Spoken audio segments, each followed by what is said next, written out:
Vous écoutez La Vallée meurtrière, épisode 2, deuxième partie.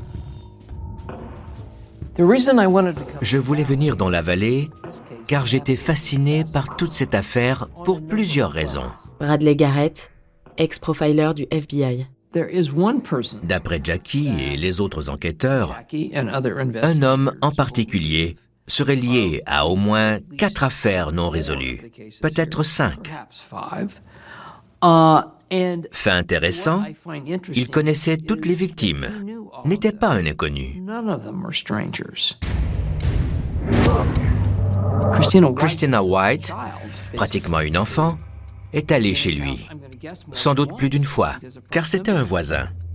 Les 3 personnes disparues au théâtre l'avaient côtoyé de près ou de loin. Les tueurs en série frappent souvent au sein même de leur communauté, car ils s'y fondent aisément. Ils travaillent au bout de la rue, à l'usine ou ailleurs, et ils cachent bien leur jeu derrière une vie en apparence banale.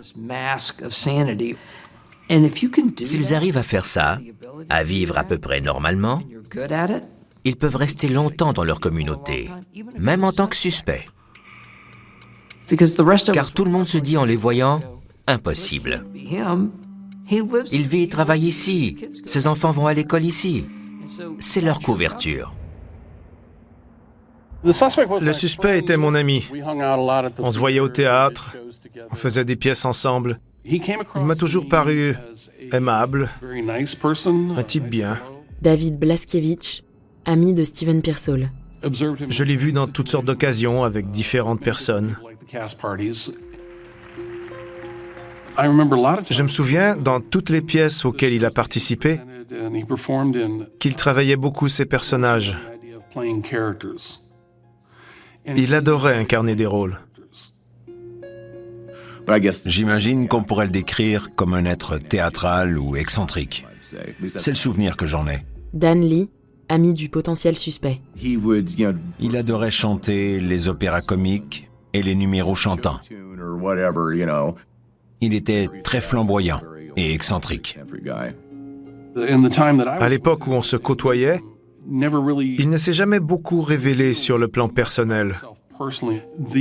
Il renvoyait l'image d'un type sympathique, respectueux et raffiné. Je ne l'ai jamais vu s'imposer ni menacer quelqu'un ou donner ce genre d'impression.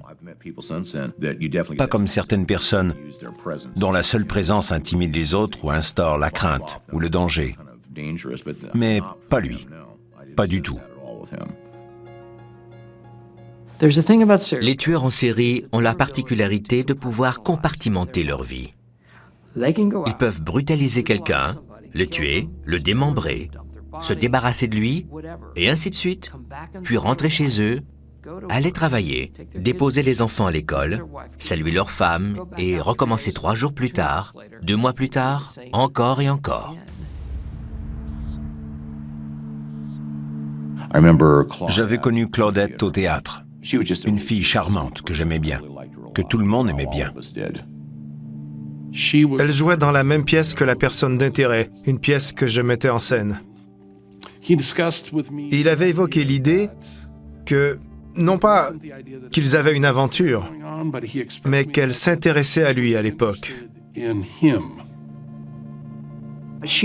avait une liaison avec le suspect, qui était toujours marié à l'époque. Gloria Boberts, cousine de Christina Nelson.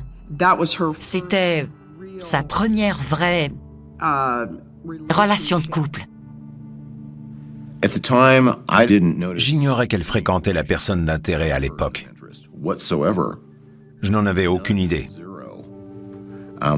J'ai su plus tard qu'ils avaient une liaison, mais je n'y ai d'abord pas cru. Comment était-ce possible? Ce n'est qu'une fois la pièce terminée, je ne sais plus combien de mois après, qu'il m'a annoncé qu'elle s'était suicidée.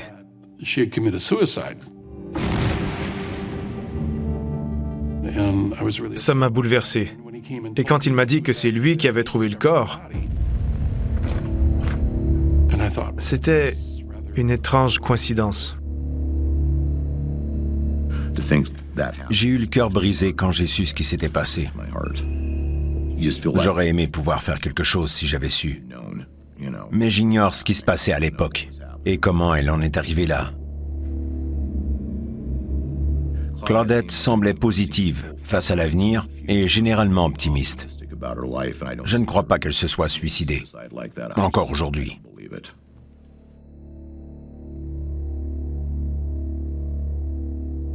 Quand ils se sont rencontrés, Claudette l'avait trouvé repoussant.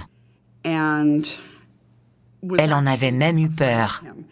Et 2 ans plus tard, ils avaient une aventure. C'est dire ce dont un sociopathe est capable pour s'insinuer dans la vie de quelqu'un. S'est-elle suicidée à cause de lui? Quand on est vulnérable, on se laisse parfois convaincre de n'importe quoi. Oui, je crois qu'il y était pour quelque chose, d'une certaine façon. Je crois qu'il n'y a pas de fumée sans feu. Et il vient un temps où les coïncidences n'en sont plus et deviennent plus suspectes. J'ai commencé à l'associer avec la disparition des autres filles. Je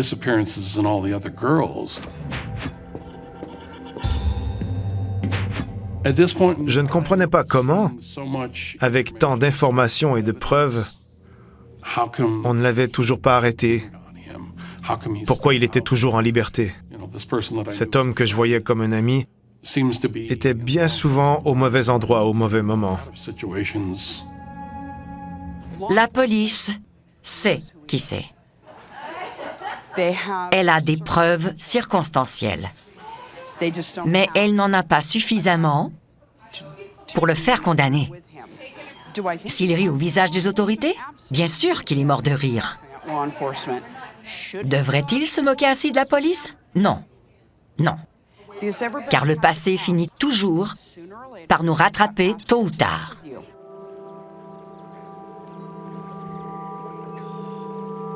Quand je suis arrivé comme shérif, l'affaire Christina White était dans une boîte de carton, pratiquement aux oubliettes. John Jeffers, ex-shérif du comté d'Assautine. Ils ont fouillé longtemps pour trouver des preuves, mais jamais trouvé le corps, ni le vélo. Ils avaient cerné un suspect, mais en vain. Il a hérité de l'affaire Christina White. Il avait une personne d'intérêt et on avait l'affaire du théâtre communautaire. Alan Johnson, ex-sergent détective au service de police de Lewiston. On avait aussi une personne d'intérêt qui se trouvait à être la même que la sienne.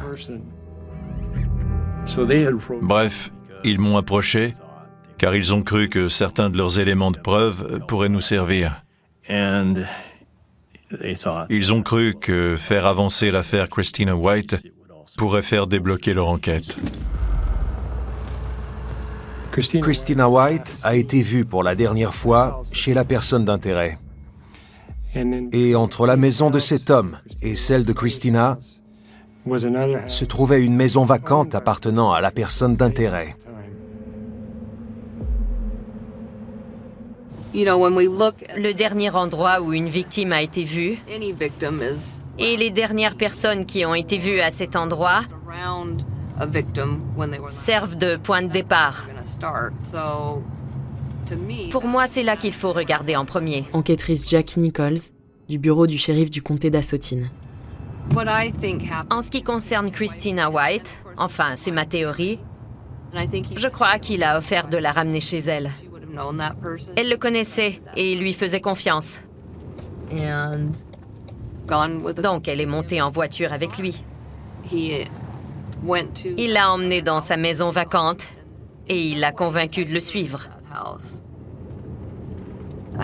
Et il lui a fait subir une fin atroce.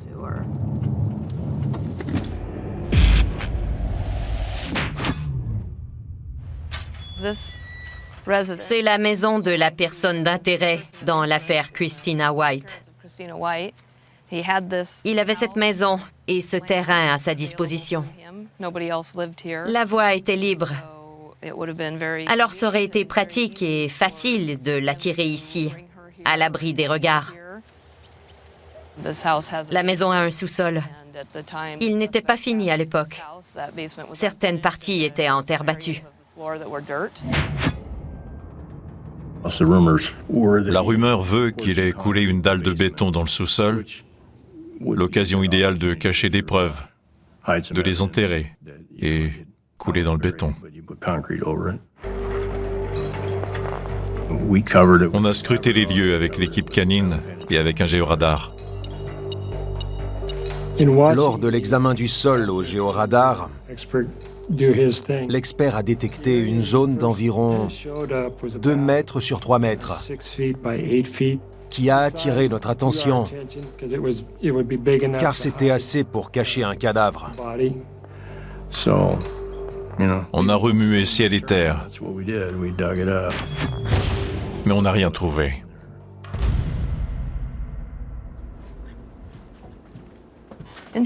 Fait intéressant à propos de la maison, la personne d'intérêt dans l'affaire voulait, semble-t-il, la vendre. Et il en avait fait part à une dame qui est venue la visiter. Le suspect a insisté pour lui montrer le sous-sol. Il avait fait tous ses travaux dans le sous-sol et il avait très hâte de le lui montrer. Et tandis qu'il s'apprêtait à descendre, elle s'est retournée pour lui parler et il a rapidement baissé la main. Elle lui a demandé ce que c'était, mais il a dit « rien, rien » et fait mine de rien. Mais elle a fini par voir qu'il tenait un bout de poteau de tête de lit. Il lui a demandé qui savait qu'elle était là, et elle de répondre que plusieurs personnes étaient au courant. Puis, il aurait soudain arrêté d'insister pour lui montrer le sous-sol. Comme enquêteuse, quand j'ai entendu ça, à la lumière de ce que je sais, elle a de la chance d'en être sortie vivante. Quand on parle aux gens, que ce soit des parents, des voisins ou des proches, et qu'on apprend tous ces étranges comportements, tout porte à croire que c'est un type dangereux. Les voisins m'appelaient, inquiets, pour me dire qu'il creusait chez lui en pleine nuit. Alors on le soupçonnait d'avoir enterré quelque chose. On est allé avec des marteaux-piqueurs et on a creusé partout durant 3 jours. Alan ne voulait pas lâcher. Il a pris la pelle et il a creusé à la main. Je ne voulais pas baisser les bras avant de la trouver, mais je me suis rendu à l'évidence qu'on avait fait tout ce qu'on avait pu. J'ai toujours eu l'impression que les autorités n'avaient jamais eu les devants, que la personne d'intérêt avait toujours eu l'avantage.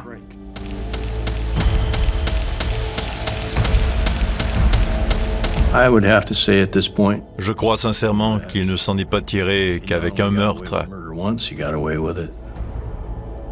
mais avec 3 autres. Je sais d'expérience comme policier que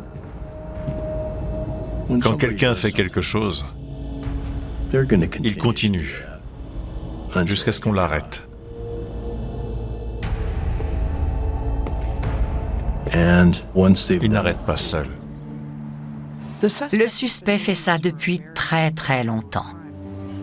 Il est responsable de la mort de plusieurs personnes et il faut l'arrêter. On parle de tueurs en série, de meurtres et de morts. Des choses dont personne ne veut parler, ni entendre parler. Il inspire énormément de crainte. Et il est temps d'y mettre un terme. Et d'en parler.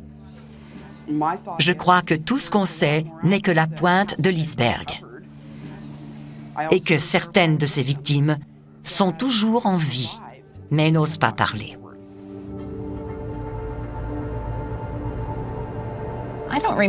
J'ignore quel âge j'avais quand j'ai pris connaissance de ces meurtres pour la première fois. Crystal Glass Hicks, résidente d'Assotine. J'ai entendu parler de ce monstre toute ma vie. C'est la seule personne d'intérêt depuis toujours. On pêchait sur le bord du ruisseau. J'allais rejoindre ma famille quand une camionnette s'est arrêtée près de notre campement. Ce n'était pas un camping comme tel, c'était un site sauvage. Il s'est arrêté sur le bord de la route et il m'a demandé des indications. Il était soi-disant perdu. J'ignorais où il voulait aller. Alors j'ai dit que ma famille pêchait près du pont, qu'elle savait peut-être où c'était. Alors il m'a invité à monter jusque-là. C'est là que je me suis méfiée, quand il m'a demandé de monter avec lui. On était si près du pont. C'était absurde. Alors j'ai dit « Non merci, je vais marcher ». Puis il a vu mon père et il a dit « Peu importe, je trouverai bien ». Et il est parti. C'était bizarre. Presque toute ma famille partait ce jour-là, sauf mon cousin Daryl et sa femme. L'homme est revenu plus tard ce soir-là. Daryl et Teresa étaient près du feu quand Teresa lui a dit « Oh mon Dieu, il y a quelqu'un dans les bois !» Daryl a regardé, mais il n'a rien vu. Quelques minutes plus tard, il a réapparu. Elle a eu très peur. Daryl était si nerveux qu'il est allé chercher son pistolet. Ils étaient si mal à l'aise qu'ils ont plié bagages et qu'ils sont partis en pleine nuit. Peu après ce séjour en camping, Daryl et sa femme étaient à la foire de Rufino. Pendant la prestation musicale, ils ont revu le voyeur du camping. La dame qui les accompagnait, la femme d'un enquêteur de Lewiston, leur a demandé s'ils le connaissaient. Et elle leur a dit qu'il était soupçonné de... tous ces meurtres dans les environs au fil du temps.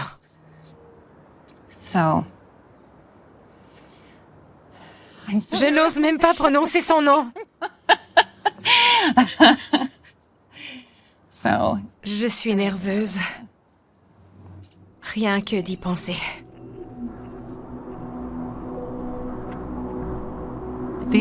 Ces crimes ont eu un énorme impact sur la communauté et plusieurs ne sont toujours pas résolus. Pour une si petite région, 5 crimes menant tous au même individu, toujours non résolus, 30 ans plus tard, c'est atroce.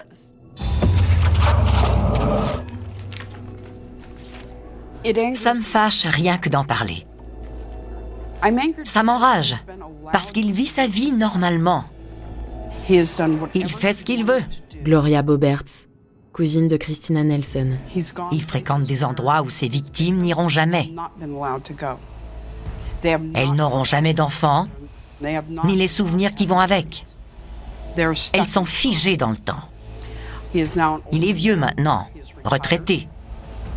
Et au risque de... Je refuse qu'il ait une retraite heureuse. Je veux qu'il surveille ses arrières. Je ne lâcherai pas. Surveille tes arrières, ton heure approche.